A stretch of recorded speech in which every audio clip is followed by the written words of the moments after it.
Well, this evening we've got something a little different lined up. We normally have one speaker on one topic, but tonight we are very privileged to have some of the foremost heritage. And these are two examples. This is a guide to the records of Australia's first 6 Prime Ministers around the country, done for the National Archives. And this is an overview of the heritage of the Australian capital cities, done for the then Australian Heritage Commission. That's actually on the internet, as is that. They're both on the internet, but fortunately they also did produce hard copies. And so the other thing to say about that is and as you would have seen tonight with 2 of the PowerPoint presentations that were going to be made, we are really, the other point about, I suppose, working as professional historians is that we really have had to move in step with the development of IT, the information technology, because of course back in 1980, none of us were using computers. And that's been a huge part of the development of our work and the range of the things that we do and how history is actually presented to people around the world, not just in Australia. So now I'd like to, having said all that, the other thing probably to say is that historians also work, professional historians work not only as consultants but also in permanent employment. My own work has included periods of permanent employment, such as it was as State Historian in South Australia some years back and as the National Conservation Manager for the Australian Council of National Trusts in Canberra. So it often covers a great span, and you'll hear that touched upon tonight too, the range and span of work that professional historians have done. Now our first speaker after me is Dr. Peter Bell, whose background is in architectural and industrial history, and he's principal of the consulting firm Historical Research City Limited, and he works throughout Australia. It's another important point to emphasise is in a sense that the range of work isn't just in South Australia, and we wanted to really convey that tonight as well. And in mainly most of his work is in South Australia and in North Queensland. As he says, most clients want applied history, and most of the projects are related to heritage. He's carried out heritage surveys of York Peninsula, the Upper North, Oodnadatta Tract, Birdsville and Strzelecki Tracts, and the Tatiara regions in South Australia, and Innisfail and Berinda in tropical Queensland. He's received several awards, including quite recently an Edmund Wright Heritage Award in South Australia. And as Peter said in the newsletter that you have all probably read, much of the pleasure of his consulting comes from sheer diversity of the things that people want researched. For example, as he said, the historical boundaries of winemaking regions is one interesting example of his work. The stories of historic towns like Ravenswood in Queensland and Mount Torrens in South Australia, RAAS bases, CSIRO laboratories, historic cemeteries, a wartime hospital built underground for protection from air raids, Mount Ida, I presume, the Port Wakefield artillery proof range, and Chinese mining settlements throughout Australia. So that gives you just an example of the huge breadth of work that people can do. Peter, thank you.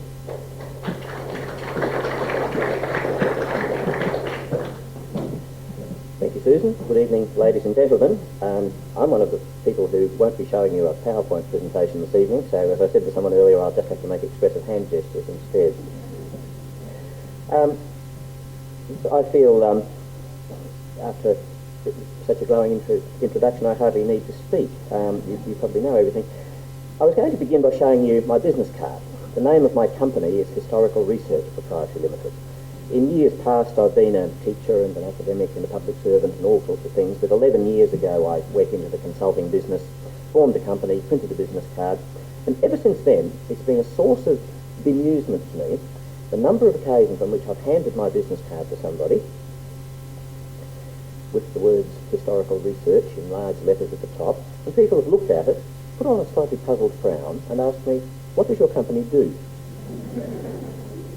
Now, to a historian, that's quite an extraordinary question, but to members of the public very often don't understand what a historian does because they think history is just there. It exists. It's in books in the library. If you want to know something about the past, you just go to the library and find the right book. They don't realise that someone had to write the books in the first place, and that most of what we call history is not actually in a book because it's not in the library because no one's written the book yet. It's an ongoing process, and historians do it every day. History is what historians make. So I suppose, though, I shouldn't have been I shouldn't be surprised, because there was a time when I myself thought everything was in a book. I became a historian relatively late in life. I began to take an interest in history only when I was in my 20s. I hadn't studied it in high school. It hadn't had any impact on me. I went to a place in North Queensland called Mount Mulligan. Mount Mulligan is an abandoned coal mining town. It's a spectacular landscape. Mount Mulligan is a wonderful mountain in the middle of the North Queensland outback, but it's famous historically because it was the scene of a terrible disaster. One of Australia's worst industrial accidents happened. The coal mine exploded in 1921 and killed 76 miners in this quiet little country town in the middle of nowhere. It was an extraordinary event. And having absorbed all this about it, I of course went back to town and went to the library and asked for the book. And to my amazement, there wasn't one. No one had written the story of Mount Mulligan. So I wrote it myself. It became my honours thesis. It became my first publication. It was published with a book. But in the process, I developed links with the dispersed Mount Mulligan community. I interviewed people who'd been present on the day of the disaster. I interviewed people whose fathers and brothers had died. I interviewed one man who should have been down the mine that day that wasn't. And many of those people are now gone. This was years ago when I did this research. But I find I still have links with the dispersed Mount Mulligan community. Only weeks ago, I was in contact with the granddaughter of one of the miners who was killed, who's concerned about her mother being able to obtain some form of compensation very late in her life. And what's interesting about this is the way that history continues, the continuity. History is not about the past. Over and over again, when you practice history, you find history comes right up to now, right up to the present. You must involve the community in most forms of historical work. As Susan said, I and several of the other historians speaking here tonight do a lot of heritage work. A lot of the things that people want done in the field of history involve heritage surveys, environmental impact assessments, management plans, dealing with historic buildings and places. And in all of those activities, you must involve the community in order to be successful. You don't do a heritage survey by going to a country town and telling people what their heritage is. That's disastrous. You must go there and ask them what their heritage is. One of the most valuable exercises in a heritage survey is to sit members of the community down in a room and hold a workshop, a full-day workshop, and you come out of that, having asked the right questions and listened politely to the answers, you come out of that with a pretty clear idea of what the community regard as their heritage, and that's got a lot to do with successful outcomes for a heritage survey.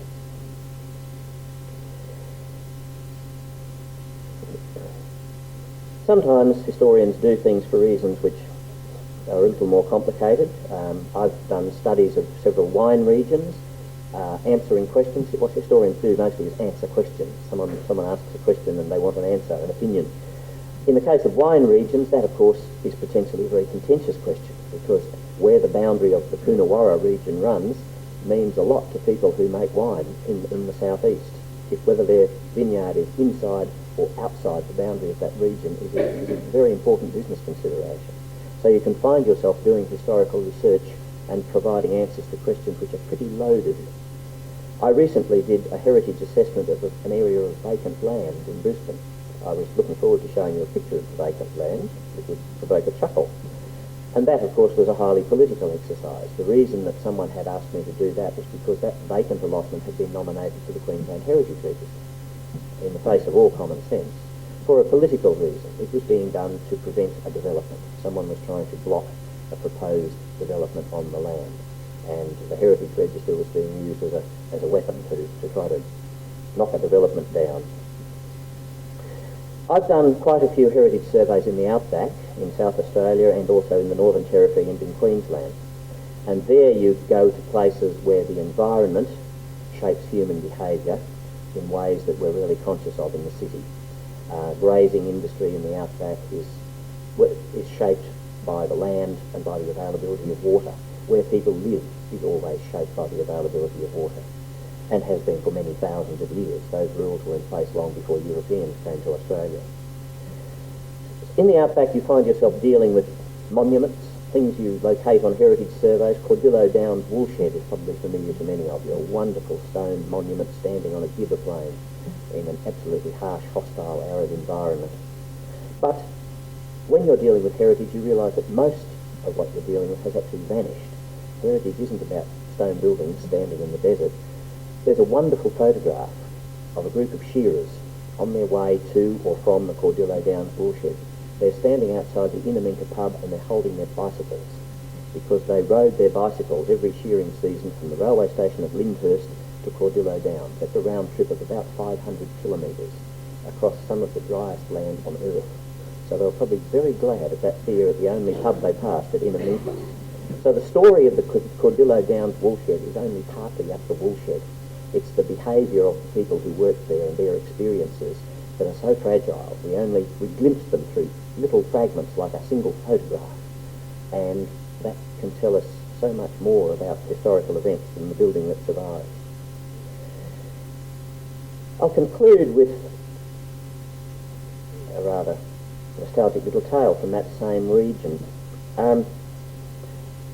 The continuity, the flow, the rhythm, the patterns of history become very evident to you when you study an area in detail. Two of the places that we investigated as part of the Birdsville Track Heritage Survey seem to have no connection whatever, but the link between them was actually quite extraordinary. One of them is a grave, a lonely grave, a very sad grave indeed. It's the grave of 5 people who died of thirst, the Page family. A very recent event. It happened in the last days of 1963. They set off to drive from Murray to Birdsville. They lost the track. They ran out of petrol. It was the middle of summer, and they died. And they're still buried there today. In a way, that event was, you could think of as the last of the old outback. That was something that happened often in the 19th century.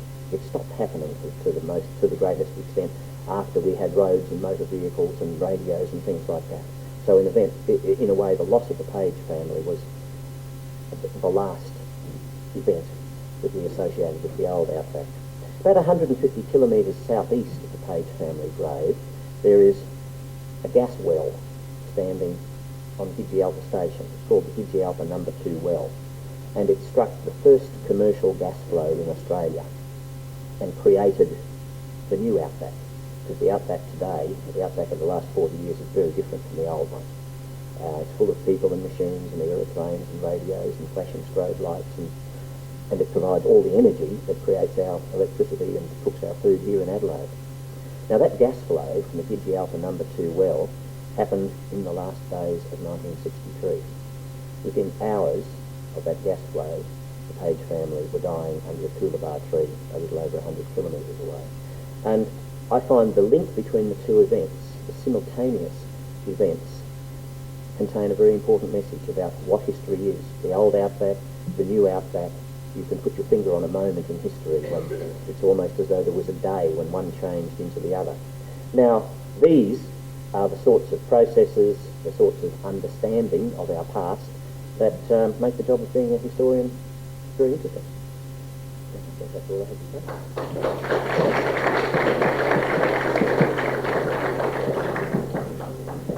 Well, that's wonderful. Of course, what we really need is 4 more nights, I think. I would now like to ask Alison Painter if she will speak next. Alison attended Flinders University as a mature age student and graduated with an honours degree in history in 1985. And since then she's worked as a researcher and writer of commissioned histories. She joined what was then the Association of Professional Historians in 1984 and later served on the committee for 10 to 11 years. We've had a debate about how long. 10 to 11 years, which has to be a record. And was 6.5 as secretary, which is certainly a record. She will describe the varied work she's done as a researcher for clients, and they're mostly interstate people. She will then talk about her main interest in breweries and the work involved in researching, writing and producing the books for Coopers, who's been in a lot in the press recently, and that is Jolly Good Ale and Old, and for the Johnsons of Oakbank, which is your most recent publication. I hope she's got it here to flash in front of us, which is Brewers and Hoteliers. And she'll highlight, in talking about that, some of the problems encountered in finding material. And fortunately for Alison, we do have an overhead slide projector. Thank you.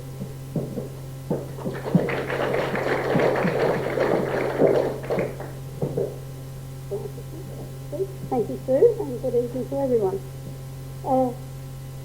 Yes, listening to Richard Peter, it what you said about the diversity of work that one does, and really I'm a minnow by comparison, because I have only ever done part-time work. I've never really worked full-time since because I started late, and since then have just done it for purely really for the interest rather than earning a living. But I have done work for clients, and interstate ones, that has ranged in quite a diverse ways, from looking at the importation of camels into South Australia, the Aboriginal groups of the Darling River area, pastoral properties in the northeast of the state and on Eyre Peninsula, and for a friend of a client in the Northern Territory, in Alice Springs, for whom I've been doing work for about 15, 16 years, on and off. It's included exploration in the territory, a lot to do with the police troopers and a lot of the incidents that have occurred in the territory during the building of the telegraph line and things like that in the late 1800s. He also happened to look at French exploration around Kangaroo Island, and one time he even asked me to find out about the night parrot. Now that was not very easy to do. So there's all kinds of things that I've done for him. And one of my first jobs, I think, was looking at the Grenfell Street powerhouse, which is now Tandania. And then I've done work with colleagues like my good friends the Donovans, and worked on the Real Estate Institute, and history of a school, history of a boys' club, work on the Keswick Barracks, and with Pauline Payne we did a lot of work researching the history of women in the railways, not meaning women who actually worked in the railways, although some of them did, but the effects of the extension of the railway, particularly to the north and across the Nullarbor, and how it affected the women who were involved either in living with their husbands as settlers, and some of the dreadful conditions those poor women had to put up with. So there's some of the things that I've done with other people or for clients. But as Sue said, my main interest is in breweries. And that might seem a little surprising, but it's not really, because I did work for troopers in the laboratory for 17 years. So I became very interested in them. And when I went to university and needed a topic for my honours thesis, I thought, no, nobody's written anything about the troopers. It ought to be done, a bit like keeping. There's a story there that should have been told. So I approached them and they said yes, so I did it as an honours thesis. That extended into a book, which was published in about 1987. And then 10 years later, they asked me to update it, and we did an extended version of that, and expanded it. And that was the result of, that's the second edition. This is also called Jolly Good Ale and Old. I wanted to use ale in the title, because I think people think of troopers, they think of troopers ale. So that actually comes from an old verse, that quotation. Researching troopers wasn't too difficult, really, because fortunately, before we started on this, Bill Cooper had bought a series of letters from some distant relation in England. And these letters had been written by Thomas Cooper, the original Thomas Cooper, back to his brother in Bradford. So this was a wonderful primary source that explained a lot about Thomas Cooper, about his feelings, about his beliefs. And he was a Wesleyan Methodist. And of course all the boys came here to Prince Albert College, as we know. But he brewed beer. So the one thing he didn't do, he wouldn't supply it to the hotel. And that's why Coopers had a very strong private custom. And he didn't go into the hotel till after his death. But part of the joy of when you're trying to finish off a book is looking for photographs, as we know, and the more interesting ones, the better it is. Now I do have a couple here to show you. I can put them on the right way up, hopefully. They're not very clear, I'm afraid, because we came out of the book. But the top one is a group of Coopers employees in the 1920s. And it so happens, and this is quite amazing, as people will understand, we actually have the names of all of the men, every one, and the horse. But that was really, it was only because there was one person alive who knew them, who remembered them all. The bottom one is, of course, of the horse trolleys lined up in Stackenborough Street. And that, again, they're great photos. The other one I have is actually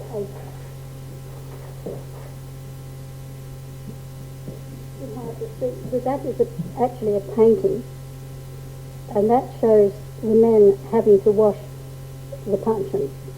Well, we call them puncheons. They're actually butts. They're 108 gallons. And every day, a number of those puncheons would be brought up out of the cellars, and they'd have to be scalded and scrubbed and tested, and then eventually go back into the cellar. And that sort of thing is so old-fashioned that modern day brewers have been thinking were quite mad to be doing it that way, but they did it that way right up until the mid-80s, before they switched to doing it in a more modern fashion. And the last one I have is Coopers. That's just showing Coopers from Stackenborough Street in the early 90s. Now that is all gone. There's nothing left of it. It's totally demolished. And of course they're now down at Regency Park. And it's rather sad because there'll never be another place like Coopers again at Stackenborough Street. That style of brewing and the way that, if any of you have ever visited the place, you'd understand what I mean. It was quite unique, and sadly it's all gone. So, in a way, the book is the only real record that's left. Admittedly, they've got a lot of their own records still there, and Coopers had all their brew books from the very first brew that Thomas Cooper ever did in 1862. The brew book lists the ingredients that go into the brew, the length of the brew, comments about it, and in those early ones he had all kinds of trouble. The brews would go off, and he'd get what they used to call ropey beer, which was not very pleasant. So all those records are there, and in fact, those records of Coopers are probably the very best in all of Australia, that actually take you all the way through from the very beginning up to the present day of brewing records. That's not to say there aren't other records around, but theirs is a complete set of brew books from the beginning. So theirs wasn't too bad to research. When I came to do Johnston's, that was a different story altogether. Johnston started up at Oakbank in 1843, and for the first 30 years of their operations, they didn't have any records at all. There was absolutely nothing. So, and they weren't letter writers or diary keepers or anything like that. So the only way we could go about it was to look in the public arena, which meant the General Registry Office, the Land Titles Office, looking at their acquisition of land and property. But as far as the actual brewing went, my husband, who's also a brewery person, an engineer, he was able to look at the buildings, and he surveyed and examined the buildings very, very carefully. And we from that, from the way the buildings went up, we knew which was the first building, and then it was like a lot of these small breweries, they grew like topsies. It'd be the first one, and they'd add a bit, and then they'd add a bit, and they'd add a bit more, until what's up there now, and if you're going on Sunday, you'll see it. There is still the brewing tower and the old malt house and so on. But by piecing together what we knew of the buildings, and by using our own knowledge of brewing practices and so on, we were able to piece together and interpret, get some idea of how they, what they did in those early days. From about 1873, they did have some old cash books and journals, which again took a lot of interpretation and examining to try and find out just what they were doing. They also, of course, owned hotels, but they didn't know when they acquired a lot of them. They knew they had them, it's just when they got them they didn't know. So that required a lot of work through the Land Titles Office to find out, working backwards just to find out when they had acquired a lot of their hotels. They did build the Woodside in 1850, and they built the Bridgeport at Murray Bridge in 1884, and then the Loxton in 1908. But all the others they actually purchased at different times. So their research required a lot of hard work and a lot of going all over the place to try and find it, and a lot of interpretation. One of the odd things that John thought I should mention too, he was interested in looking at something up in the ceiling in one of the buildings up there at Oakland. So he got up there and found that there was a great mass of seaweed, because that's what they used, for insulation. And rummaging around in amongst all this seaweed, he found bits of paper. And actually some of those bits of paper were quite important, quite interesting. But we didn't have time to go through the whole jolly lot of the seaweed to look for any more. The other...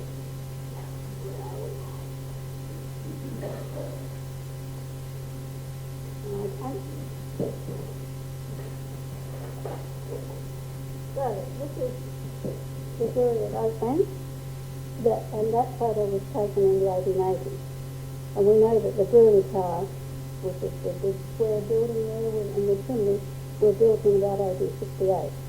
And that's when Johnsons were doing very nicely, and were expanding, and had set themselves up with this new building. Again, interesting photographs that turn up are wonderful.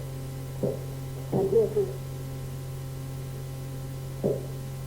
It's a great photo, but no name, no date. And the only ones we were able to identify is two of the Johnsons, because we got other photos of them, so we knew who they were. And they're the ones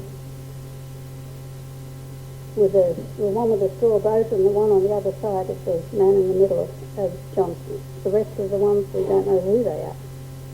And we don't know the dates, except we think it was in the early 1890s.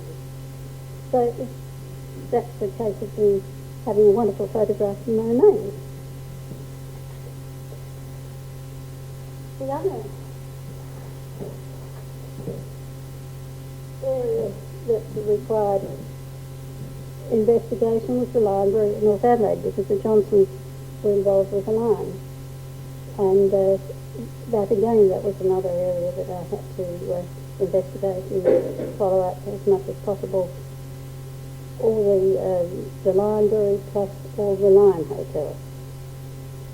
So it did turn out to be quite a big task, and it has turned out to be quite a big book. I know, 300 and something pages. And that. So again, I can only say what Peter has said, that it's an interesting profession, and there's so much that one learns as one goes along, that you learn as well as you hopefully leaving something for other people to learn from as well. Thank you.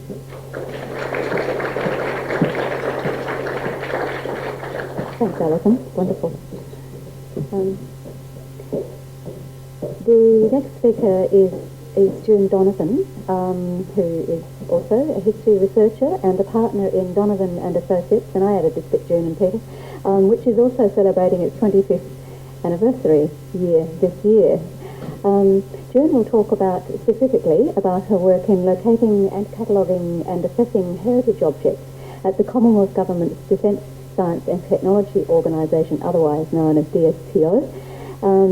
The sites both in Melbourne and in Adelaide, and including, as many of you will be familiar with, at least by hearsay, which is the very large DSTO site at Salisbury, which was a wartime site. Another component of her work is liaising with major Australian museums to place some of those objects in their own collections for better preservation. And as she says, it's a fascinating one as an exploration of the history of defence science in Australia as exemplified in its objects. And you'll recall Peter talking about a lot of our work dealing with heritage. And as you could see, Alison's work actually drawing on what you might call material culture in writing her history, so that we're not simply drawing on archival records or photographs or oral histories, also in this case intimately investigating the physical fabric of buildings.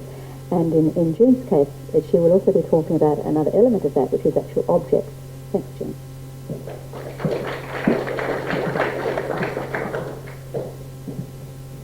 It's Friday night and I had a PowerPoint display with lots of lovely photographs, so I'm going to ask you all to use your imaginations, and perhaps afterwards if I could put the computer on and you wanted to have a look at these photographs, please feel welcome to do so. But firstly, thank you very much for inviting me to tell you what this member of the Professional Historians Association does, and I've been specific in that I've just focused on what I'm doing just at this particular moment. My story was going to be essentially pretty much a lightning show and tell. Sue said to make it brief, so I thought, well, defence science and technology, they're into fast and furious in some cases, so here I go. Currently at the moment I'm working with the Defence Science and Technology Organisation under contract to oversee its material heritage. When I began at Edinburgh some 3 years ago, I was employed to continue with a project that really had its roots back in the 1970s. A group of enthusiasts, as happens in many organisations, formed themselves into a heritage committee, and the sole purpose of which was to gather material heritage of the organisation before it became irretrievably lost. They did this, and in the process of doing it, they formed themselves into 3 distinct groups. One group looking just at the material heritage, the pieces themselves. Another group that looked at film and audio records, and that was especially important in this case. And a third group seeking paper-based material that complemented the material objects that they were collecting, so that the object itself had some background to it. Most of what they collected at that stage reflected the history of the Anglo-Australian Joint Project that probably, as most of you recall, began its life in South Australia nearly 60 years ago, when the British and Australian governments agreed in principle to cooperate in long-range weapons research. Woomera was chosen as the trial site, and as Sue mentioned, the administrative headquarters was in the old Salisbury munitions factory that ran during the Second World War. For many years the committee worked hard gathering this material, and in the process they created, as many organisations do, a heritage register. So they were very careful about how they set their register up so that there was an official record of everything. They hoped too that in the collection process that at some stage they would have been able to set up a publicly accessible museum, but this didn't eventuate. It nearly got there, but it didn't in the end. So they had a bit of a conundrum then. They had all this material. They had no chance to put it in a museum. So a lot of it then went into South Australian museums on long-term loan. Some of these things, and if, again, I need you to use your imaginations here, if you can think of outback Woomera, bright blue skies, rare earth, rockets going up. There were things like Skylark, which was a high altitude research rocket. There were big optical pieces of equipment like kinesiodolites, huge pieces of equipment, an optical tracking instrument that was both a theodolite and a recording cine camera.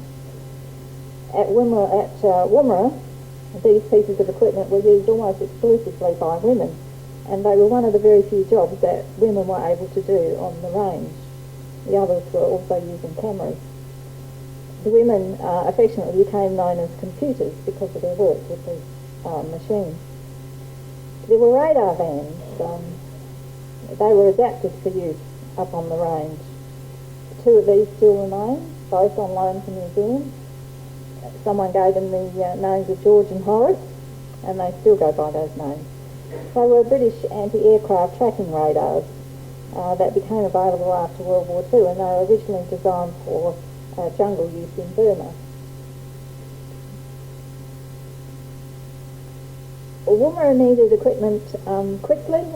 It was set up 1946-47, and so some of the very early pieces that were used on the range were World War II reparation pieces.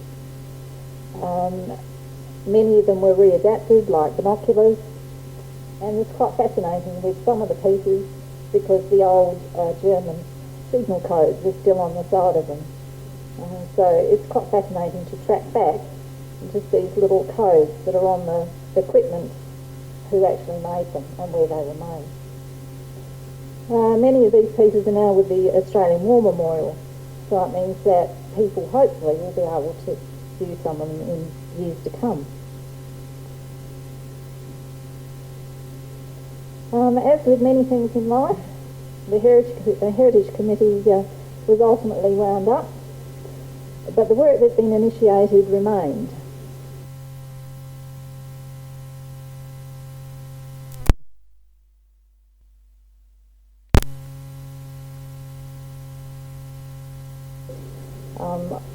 I was involved in relocating all the equipment, which has been moved in the meantime, cataloguing, historical research, which I found quite fascinating, archiving, and then assessing each of those objects according to its history, what part it had played.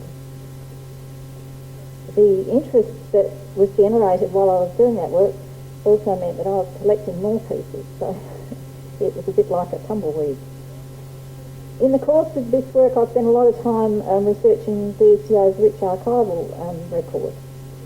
As I mentioned before, the committee had collected a lot of photographs. Peter Morton, when he wrote his book Fire Across the Desert, collected a huge amount of photographs, and currently I'm actually trying to put those into some sort of order. As well as that, and this is again reiterating what Peter and Alison have said, I had the great privilege to meet with many former and present employees at the organisation, and they were able to tell me lots of personal anecdotes about small pieces of equipment that I could never have found in the records. Things like camera equipment, and DSTO, or Weapons Research Establishment as it was then, made a lot of optical equipment, and some of it was just so tiny. Little cameras, almost, if you can remember what the size of a penny, almost the size of a penny, with very special lenses, special fisheye lenses,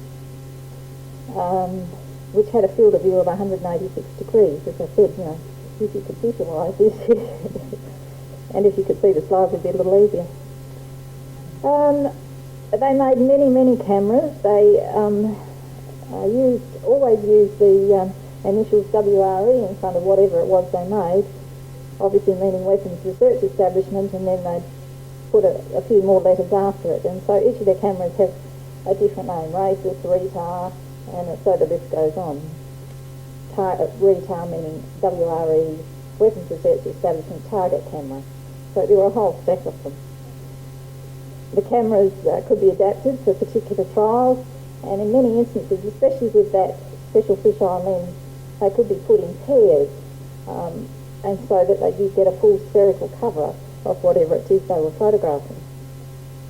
By the time I'd completed that task at the end of 2003, I felt that I was only just, and I say just, starting to understand something about Australia's and South Australia's early defence science.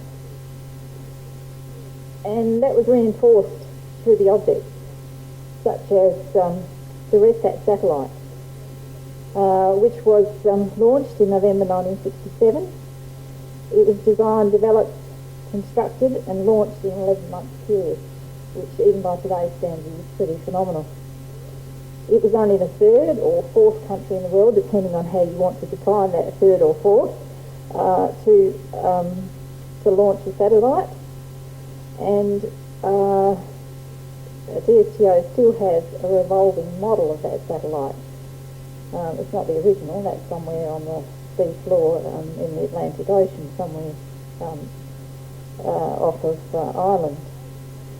The revolving model's been used many, many times in many different exhibitions. Most current one, the Mars and Beyond exhibition that was in Canberra and Melbourne. The various missile trials at Woomera, there were just so many of them. Blue Sky, some of you will remember the names, Black Knight, Bloodhound, Thunderbird, Blue Streak, which was part of the ELDO telecommunications satellite program, which ran between Australia, Britain, France and Germany. So it was a very international, and it must have been quite an exciting place at Woomera. The only part of Europa, which was part of the ELDO rocket that remains, is so small that it fits into a glass cabinet. And of course there was Jindovic, which many of you would remember, the pilotless target aircraft that was designed specifically for missile trials, and it was used at Woomera from 1952 to 1975, and the technology and the Jindovic itself was sold overseas.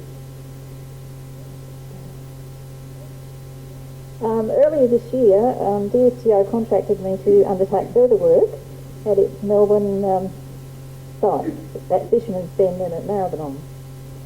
Maribyrnong, some of you may remember, was the home of the one-time munitions supply laboratory, and Fisherman's Bend was the home of the one-time aeronautical research laboratory. In the 1950s, all three organisations, at Edinburgh, Maribyrnong and Fisherman's Bend, came under the Research and Development arm of the Department of Supply, which later was placed under the Department of Defence, and still under Defence later as DSTO. My main task at Maribyrnong has been to arrange the transfer of heritage material that has not been earmarked for retention to various museums like the Australian War Memorial, the National Museum of Australia, the Naval Heritage Museum. So hopefully some of these pieces will be on display for everyone to see. Again, that which remains for display reflects the history of the site and underscores the laboratory nature of the work that was carried out. So the pieces are quite different from that was collected here in South Australia. Laboratory equipment, weights, balances, that were used in the paints and the textiles and the physical chemistry section. Yarn testing machines, quite amazing looking machines, used in textile research. these machines were, textile research was extremely important at the laboratories, testing materials used in tropical areas. So it was an important part of their work. Standards and gauges that were made at the laboratories, and an Australian designed and made respirators, which were obviously used during World War II. The third part of my work, which I'm still carrying out, is at Fisherman's Bend, and that was established in 1939 as part of CSIRO, but then just called CSIR. The government aircraft factory sits on the Fisherman's Bend is how would I describe it? It's on the wharf, I guess, of Melbourne. The government aircraft factory was nearby, and the aerodrome, and it's quite hard to imagine when you look at photographs of that peninsula today what a private aeronautical activity must have taken place there. The Westgate Bridge is happily sort of where the runway used to go. There's a corner section of the old Transonic wind tunnel which now forms part of the site landscaping of the area, and it's rather an innovative way to use a piece of what was a major component of the site. There are many precision-made models, most beautifully crafted models that were used in the wind tunnels and still used in the wind tunnels, such as the FA-18 Hornet, hydrographic ships, frigates, most beautiful models. They were used either in the low speed or the transonic wind tunnels, testing for smoke emission, airflow, and a lot of the work that's carried on now is working with the services, so that if there are any major problems with the F-111s, that's where the work will go. The laboratory's gained a huge reputation for its wind tunnel testing, and because of the fatigue testing that's carried out in the laboratories, but they're not really laboratories in the sense of an old laboratory, they're really quite huge warehouses. They were carried out to predict safe operating life, and it's brought the laboratories to international prominence and instituted a practice now employed by all aircraft engineers. Nothing remains of the, unfortunately, the wet xerographic process invented in 1959, and nothing that enabled the reproduction of colour images, and nothing remains of the PHA visual approach system that was a method of lining aircraft onto the correct glide path for landing. But the prototype of the black box, or more particularly the orange box, does survive. It was designed and developed at the laboratory, and in 1961 Australia became the first country in the world to regulate their fitting in aircraft. So important has this invention been that in the last 4 decades over 100,000 flight recorders have been installed in commercial aircraft. So my work with the STO is continuing for the remainder of this year, locating, cataloguing, researching, assessing, photography, photographing, and transferring a lot of it to museums. As Sue mentioned in her introduction, I really enjoy what I do, and I'm constantly reminded that these objects really do help, just in a very small way, explain the history of defence science and technology in Australia. So thank you.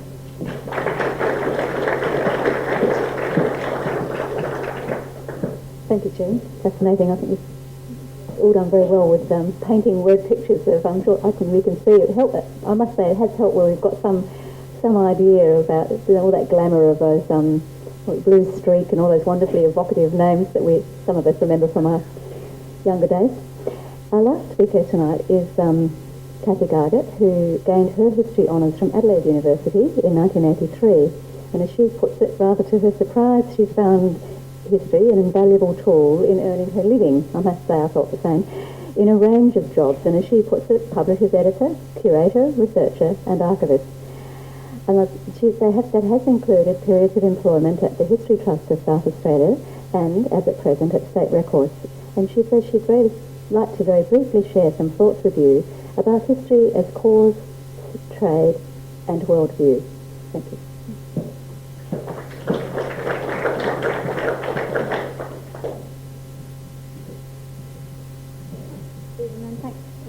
inviting me tonight. Despite being a member of the PHA, I was a bit taken aback when Susan Martin asked me to come and talk to you. Speaking as a working historian, because I don't really think of myself as a historian these days. Certainly in the sense of being someone who writes traditional history, my contributions have been very meagre. You've had this very thin book. this is the only history book I've ever contributed to, and it was half written by Susan, so I mean that's it. But it's true that I quite often hear myself describing myself as a historian, sometimes rather to my own surprise. I'm a historian working as an archivist, I'll say, or I'm an archivist, but my background is in history. So why do I think of myself at all as a historian? I think for two reasons. Firstly, because it's a shorthand for my worldview, such as it is, and secondly, because my sole formal qualification until very recently is an honours degree in history, which I received over 20 years ago, and a very valuable one it's turned out to be, which helped me earn my living ever since. So back to the worldview. Why do I think I have a historian's worldview, one that I think I might share with all of you? I need to warn you that I'm currently enrolled in a short course called Assessment and Workplace Training, so you are now all going to have to be subjected to my attempts to engage my audience. So here goes. First, I'd like you all to close your eyes.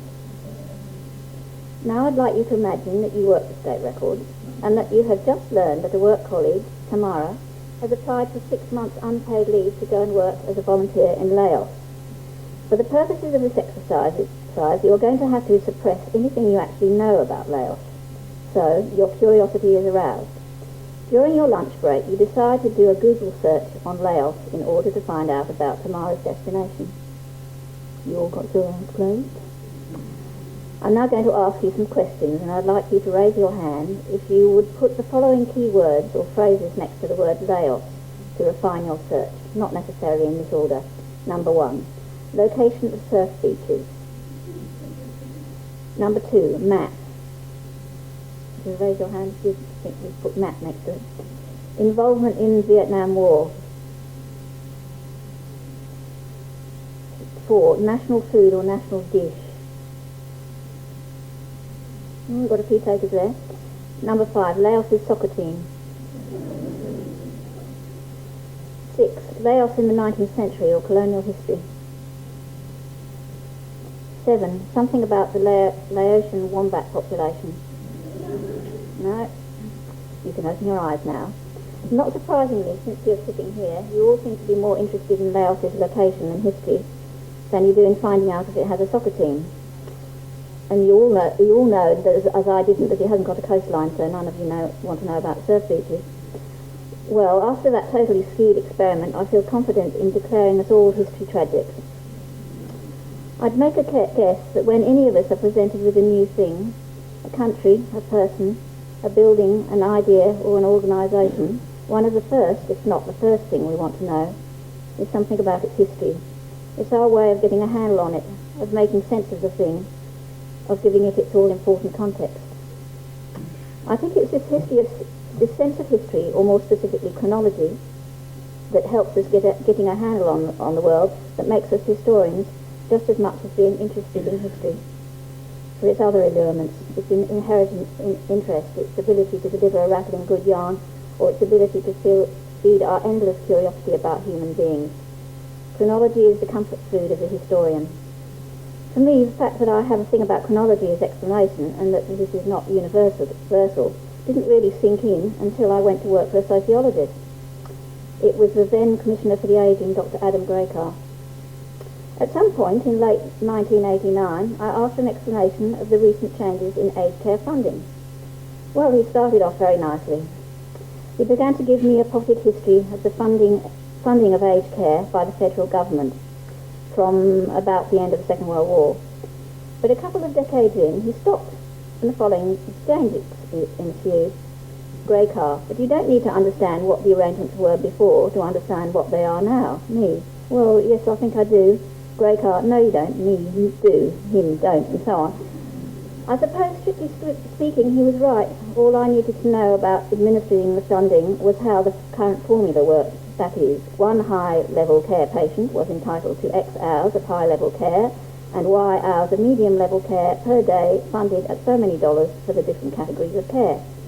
But this did nothing by way of explaining the thinking behind the change, nor did knowing the formula explain what the alternatives were or what else had been tried in different circumstances.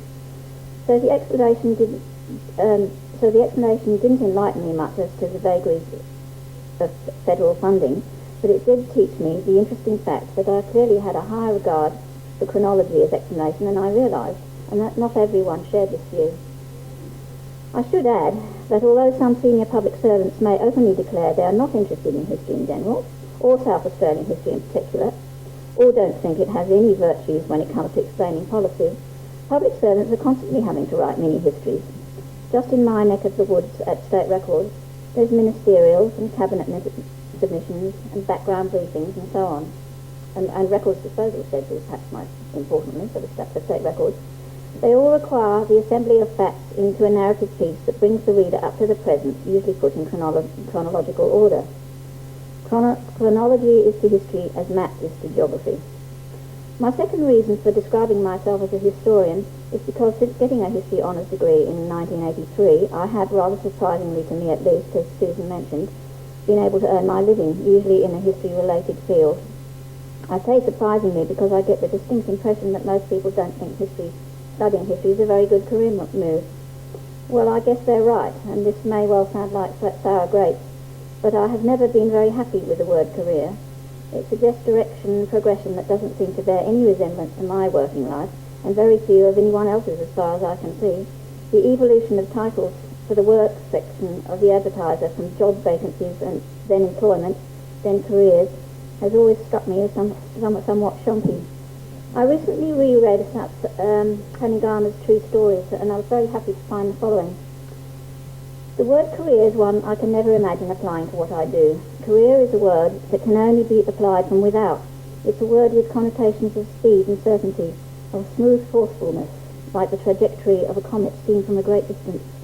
How can anyone speak without irony of one's own career? Coupled with the axiom from various social commentators that we can all look forward to, or back at, from most of us I'm sure, 5 different occupations in our working lives, this doesn't bode well for the anticipation of that upward trajectory. So I agree I don't think studying history is likely to earn many a career. But as a trade, I think it's brilliant. A trade in history is flexible and has a great advantage of never going out of date. It's very unlikely to be superseded by higher technological advances. I'm talking about myself now. Armed at the age of 30 with my honours degree and my firstborn, what were my prospects? What are the 4 or 5 occupations for which my trusty honours degree has fit me? Well, I did 3 years as a copy editor for Wakefield Press in the mid-80s, when it was in its incarnation as the Jubilee 150 publisher. Then a few years as a project officer, researcher, interspersed with more maternity leave. Then 8 years as curator with the History Trust of Old Parliament House and Edmund Wright House. Here I was part of a team that put on 7 exhibitions covering topics like the Queen's Theatre Gig, Johnny's Pageant, and changes for women in the last 100 years. That's my other show and tell. That's from the women's exhibition.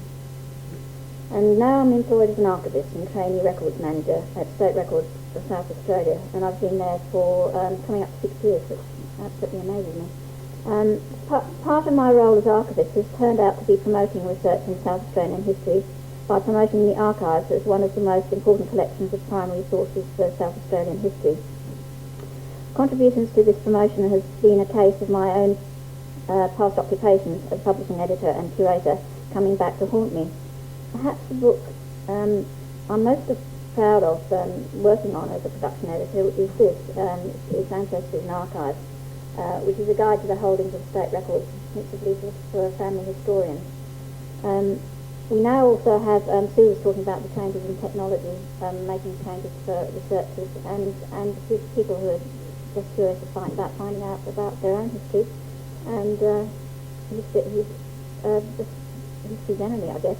And that's the use of online catalogues for archives, which are still problematic, I think, because they are difficult to use, I think. but they've certainly made a huge difference to access to information and records for people everywhere throughout the world. We've now got at State Records Archive Search, which is our online catalogue. It has a new entry point at the top of the homepage, so I hope if you've been disillusioned by it in the past, I hope you'll go and have another go. The other history-related skill that's been put to use in an archive context is curation. Since coming to the archives, I've curated 2 exhibitions, Yes for Australia, South Australian Federation in 2000, put on at the South Australian Museum, and Scabby News, Hopes and Dreams, a children's experience of government, 1840 to 1990, and that's still on at Lee Street at the moment. I suppose, generally speaking, you might say that the role of archivist as promoter ends with promoting the use of archives, but I've also occasionally been able to promote the work of those writing history as well. It's been my great pleasure to do so, and I think it's a good advantage of having a historian in there. I've been able to take advantage of my desk in the search room to swoop on unsuspecting researchers and interview them, publishing the results in Records Archives, an earlier version of the Pathways newsletter. Victims have included Mandy Paul and her work on the Northern Territory, Susan Briggs' archaeology of Port Adelaide, John Husman, a young American from Pennsylvania, who is investigating the great 19th century environmental debate between John Edney Brown and Goyder. And more recently, I've interviewed Sian Supsky, who's working on a University of Western Australia project. I think it's the University of Western Australia. It's in the West. The project, The Common Reader, which is based on the records of the Mechanics Institute throughout Australia. Very interesting. And she's found that ours among the best of the records. So it was a great coup. As for writing myself, that's work for my spare time. Writing history for myself, it's work for my spare time. I have made contributions to the Australian Dictionary biography with entries on public servants Fred Drew, who was placed as Under Secretary, and V.H. Ryan, minder of the Barwell Boys immigration scheme and architect of the South Australian recruitment drive for the First World War. I suppose it's one of the great advantages of being a public servant, that they think you might be in a good position to write up some of these other public servants. Indeed, one of my first brushes with the archive, while working on an exhibition for the History Trust about the recruiting train, was discovering the provision list for the train in the South Australian Railway records. 6 bottles of lemonade and 6 of whiskey. But then they were catering for the brass band as well as the returned officers and the other recruiting officials. I must say access to the archives for writing up these public servants has been invaluable, but it's been an association which has been very handy for everyone, I'm sure.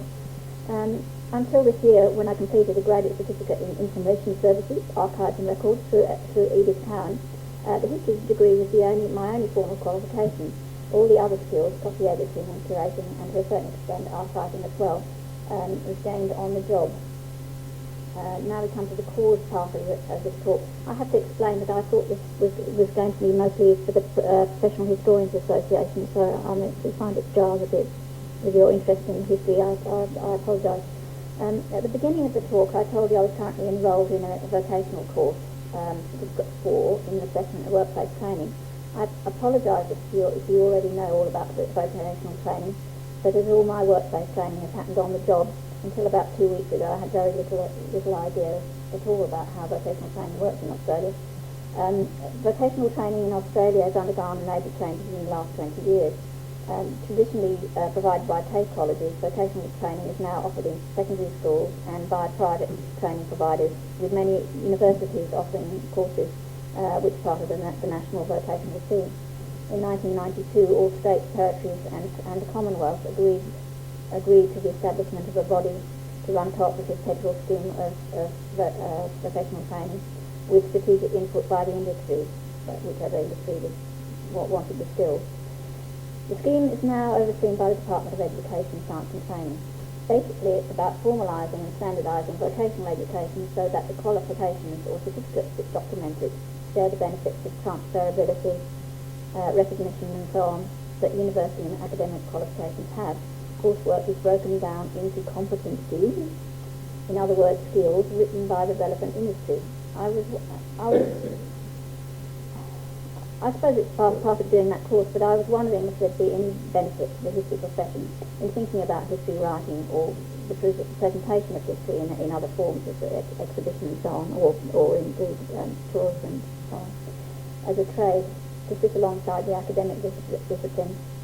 I suppose I was just toying with the idea of imagining that if there was a vet qualification in history writing offered in schools and trade colleges, what would be the skills, competencies as they're called, a student would need to reach to obtain their certificate 3, which is what happens in schools, though some of them do put for certificate 4 in history writing. And here's my list of possible items, and I think that the talks we've had so far very much shown that these skills are all needed. These are research skills: evaluating evidence, conducting interviews. I think that everybody's used oral histories in their work in some way or other. Basic creative writing, basic editing skills, documenting research findings. This is sort of something we come up with all the time in the archives, just a simple task of writing down where you got something from. It trips people up quite a lot. Copyright and privacy, reading legislation for meaning, which I'm absolutely hopeless at, but some people are very good at it. While failing that, reading second reading speeches for meaning, which is nearly as bad. Searching skills, online, as is already spoken about the difference that online searching is meant for historical research, and understanding archives, and then the sort of presentation skills for exhibition planning, and varieties of history writing, oral history, biography, narrative, exhibition scripting, caption writing. I don't know if this is a serious suggestion, but I do think there's some merit in thinking about history writing as a trade with skills to be taught, to sit alongside the study of history for its academic value. It's just a thought, and I'd like to leave it with you. Thank you.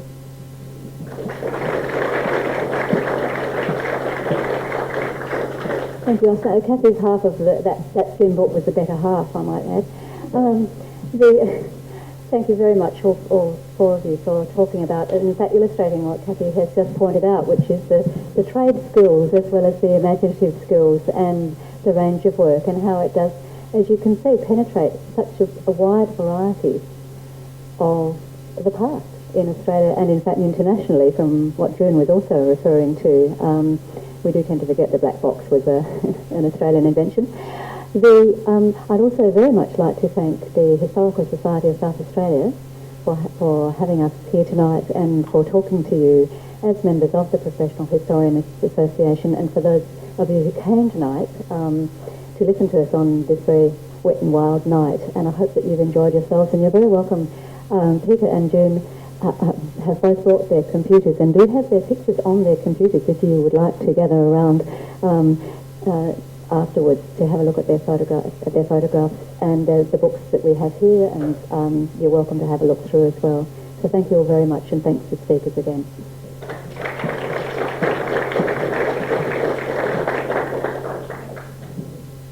Thank you, Susan. Thank you for concluding so nicely there. I sit at the back of each meeting trying to mull through what I'll say as a vote of thanks, but you've wound it up very well. But as the President of the Society, I do extend very sincere thanks to all of you for putting so much time and effort into your presentations and for sharing your work with us. I think it's interesting and reassuring, all sorts of things that us as members, whether we're professionals or just with a general interest in history, know that there is so much going on behind the scenes that we're quite often unaware of. And I think you've brought that to light this evening, that there is a lot going on. So thank you for doing that.